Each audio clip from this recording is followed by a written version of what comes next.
Opa, e aí, tudo bem? Aqui é o Paulo, do canal Discretamente Contínuo, e agora a gente vai resolver o problema 1.7 do capítulo 1 da hidráulica básica. Se você não viu ainda, a gente já resolveu o problema 1.2 e o problema 1.3 em outros dois vídeos.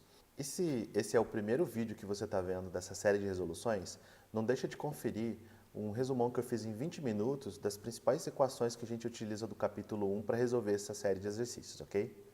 Estamos aqui então com o material de mais um problema do capítulo 1, que é o problema 1.7. A gente vai começar pegando essa folha aqui, e antes de tudo eu queria lembrar só que se você está gostando dessa playlist de hidráulica básica, deixa um like aí nesse vídeo e considere se inscrever nesse canal aí para você ir recebendo as atualizações.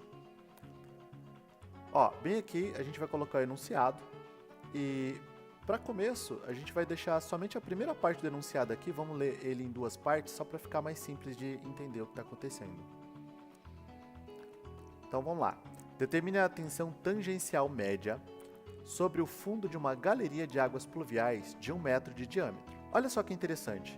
Como foi pedido para determinar a tensão no fundo da galeria, é natural que a gente já deixe aqui separada a equação geral da perda de carga, porque é ela que envolve o conceito de tensão, e por esse motivo é quase certo que a gente vai utilizar ela nesse problema. Vale destacar que esse é um problema que está relacionado com drenagem urbana, já que se trata do escoamento ocorrendo em uma galeria de águas pluviais. As galerias desse tipo, em geral, são destinadas a conduzir a água da chuva. A gente vai destacar também aqui a informação de que o diâmetro da galeria é de 1 metro. Perceba que essa é uma maneira indireta de já nos informar que a seção transversal dessa galeria é circular. Então, a área total da seção transversal vai ser π vezes o diâmetro ao quadrado dividido por 4. Agora, continuando a leitura do enunciado, ele diz o seguinte, nessa galeria escoa uma certa vazão, em regime permanente e uniforme, a meia seção, isso é, com altura de água igual a meio metro. Deixamos destacado aqui o fato de o escoamento ser permanente e uniforme, porque isso permite que nós possamos utilizar as equações da conservação da massa e a equação da conservação da energia, caso isso seja necessário. Olha só, perceba também que o escoamento na galeria é um escoamento livre. Isso porque a água escoa sem preencher toda a seção transversal do escoamento. Especificamente, ela preenche somente a metade da seção transversal. Então, finalizando essa primeira parte, o enunciado diz ainda que a água na galeria escoa com declividade de fundo e índice zero de 0,001 metro a cada metro. A declividade de fundo é a inclinação de assentamento dessa galeria. Fazendo uma continha rápida, isso significa que a cada 1 metro de tubulação, o desnível cai em 1 milímetro. Esse desnível é necessário para que a água escoe por gravidade através da galeria. Essa ilustração isométrica aqui exemplifica bem. É um corte da galeria enterrada com a água escoando em meia seção. Agora a gente vai para a segunda metade do enunciado, que são duas considerações muito importantes aí que são feitas sobre o problema. Observe que, pela definição de raio hidráulico, a linha da água em contato com a atmosfera não faz parte do perímetro molhado. Isso é mais um aviso para a gente ficar atento na hora de calcular o raio hidráulico, porque é para tomar cuidado de, na hora de definir o perímetro molhado, usar somente a parte em que a água está em contato com o tubo, que é metade do comprimento da circunferência da borda do tubo.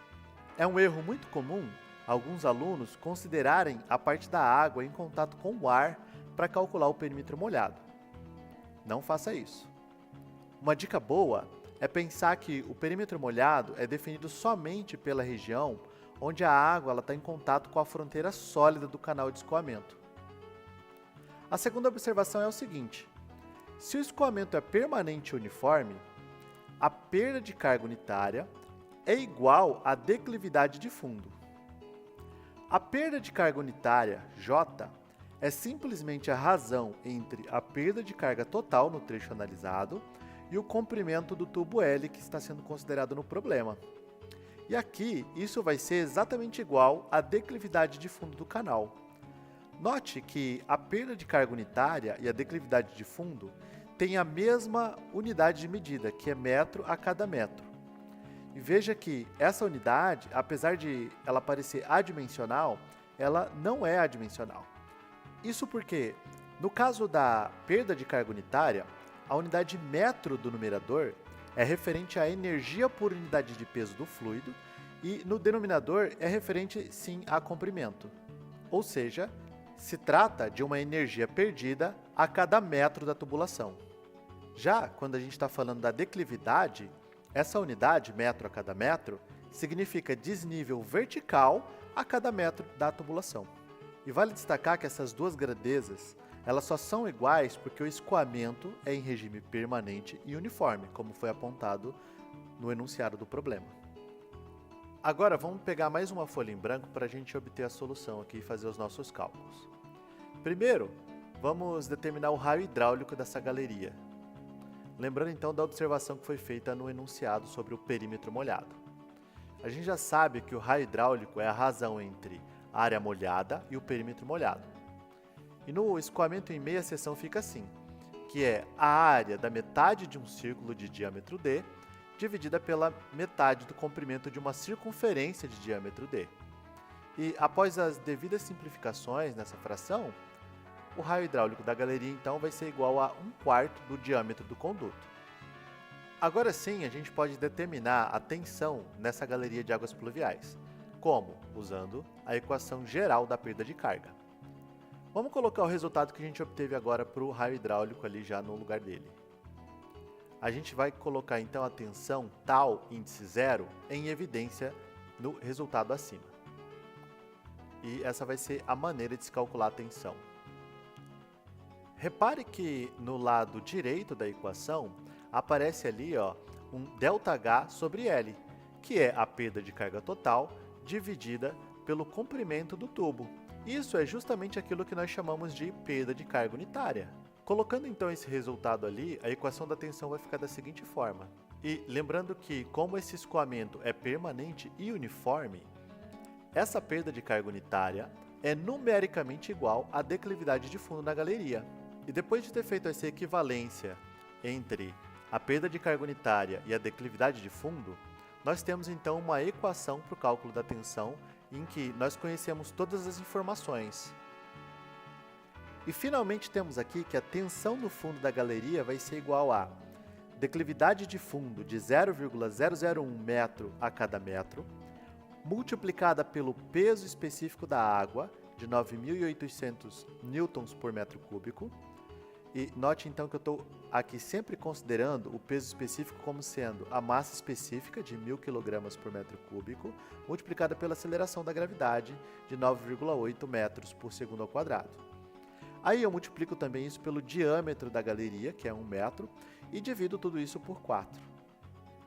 Isso resulta então em uma tensão de 2,45 newtons por metro quadrado, que é a nossa resposta final. A resposta já sai no Sistema Internacional de Unidades, porque todas as grandezas já estavam no Sistema Internacional de Unidades. Uma coisa legal aqui sobre essa tensão que nós acabamos de calcular é que quando a galeria se trata de uma galeria de esgoto, nós chamamos essa tensão média de tensão trativa, que é uma tensão mínima que deve acontecer no sistema de esgoto para facilitar a autolimpeza do sistema e evitar acúmulo de material orgânico na rede coletora. Existem critérios normativos que estabelecem uma relação entre a declividade de assentamento dos tubos e essa tensão trativa. Esse é um assunto que vocês vão estudar com maior detalhamento na disciplina de projetos de água, esgoto e drenagem. Se vocês já estão fazendo essas disciplinas e estão procurando um material sobre esse assunto, dá uma conferida nesse canal aqui, que é sensacional, que é o Trecos de Engenharia. Vou deixar o link da aula aqui, onde o professor Enio fala especificamente sobre a tensão trativa em redes de esgoto. Lá você já vai encontrar playlists completas com material de projetos de água, esgoto e drenagem. E agora, só para reforçar, se você gostou dessa resolução com comentários, deixa um like aí nesse vídeo, faz a sua inscrição no canal, porque isso me motiva a continuar fazendo esse tipo de conteúdo. Se você tiver tempo, diz para mim nos comentários aí o que você achou dessa resolução. Faz as suas críticas, perguntas, porque isso ajuda a dar uma engajada no conteúdo. Nós nos vemos então no próximo vídeo, que vai ser do problema 1.8. Um abraço para vocês, até breve, e se a engenharia ainda está nos seus planos, persevere!